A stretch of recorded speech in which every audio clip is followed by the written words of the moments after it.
Hello guys, আসসালামু আলাইকুম। আপনাদের সাথে আমার জীবনে ঘটে যাওয়া কিছু কাহিনী শেয়ার করতেছি। আমার একটা ছেলে ফ্রেন্ড ছিল, ও প্রবাসী ছিল। ওর সাথে আমার খুবই ভালো বন্ধুত্বের সম্পর্ক ছিল। একটা পর্যায়ের পর ও আমাকে খুব পছন্দ করত। ও আমাকে বিয়ের প্রস্তাব দেয়, বাট আমি রাজি হচ্ছিলাম না। পরে আমার মেয়ে ফ্রেন্ডদেরকে দিয়ে আমাকে রিকোয়েস্ট করায়, ও কান্নাকাটি করে। তারপর আমি একটা পর্যায়ের পর রাজি হওয়ার পর আমার ফ্যামিলিকে আমি বিষয়টা জানাই। আমার ফ্যামিলি কিছুতেই রাজি হচ্ছিল না ওর সাথে বিয়ে দেওয়ার জন্য, কারণ ও প্রবাসী ছিল। তারপরে আমি অনেক আকুতি মিনতি করার পর আমার ফ্যামিলিকে কোনো রকম রাজি করাই। তারপর আমার ফ্যামিলি ওকে বলছে যে ঠিক আছে, তুমি দেশে আসো, দেশে আসলে তোমাদের বিয়েটা দিব। কিন্তু ওর কোনোভাবেই রাজি হচ্ছিল না। ও ওখান থেকে অনেক চাপ সৃষ্টি দিছিল। কান্নাকাটি করার পর বলতেছিল যে আপনারা কোর্ট ম্যারেজটা করে রাখেন, আমি 3 মাস পরে দেশে আসবো, এসে ওকে তুলে নিব।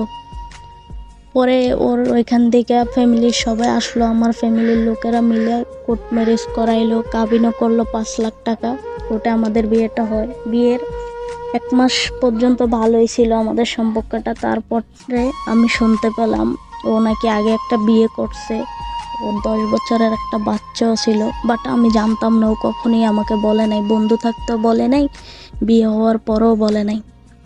পরে শোনার পর আমি তো খুবই ভেঙে পড়ছি ভিতর থেকে, যে এভাবে আমাকে ঠকালো। তারপরেও নিজেকে কোনো রকম স্বাভাবিক করলাম। বেশ কিছুদিন পরও কান্নাকাটি করে আমাকে স্বাভাবিক করলো।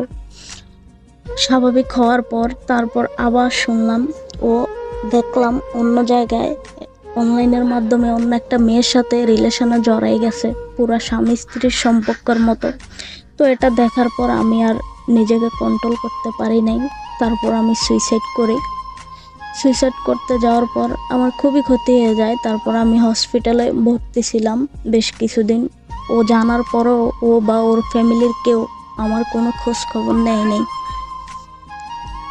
ওই দিন থেকে টানা 10 মাস আমার কোনো খোঁজ খবর নেই। ওরা কেউই নেয়নি, ছেলেটাও নেয় নাই, ওর ফ্যামিলির কেউও নেয় নাই। এভাবে এখন ও দেশে আসছে। ও দেশে আসার 1 সপ্তাহ আগে থেকে আমাকে অনেক কল দিচ্ছে। ও ওই দেশে অবৈধ ছিল, ওর আকামা ছিল না। অনেক কল দিচ্ছে, বাট আমি ধরি নাই। এখন দেশে আসার পর ও আমাকে নিতে আসছে, বাট আমি যাব না, বা আমার ফ্যামিলির কেউ ওর কাছে আমাকে দেবে না। কারণ যে ছেলেটা একে একে 2-3 বার আমাকে ঠকাইছে, সে যে ভবিষ্যতে এরকম কাজ করবে না তার কোনো নির্দিষ্ট গ্যারান্টি নেই।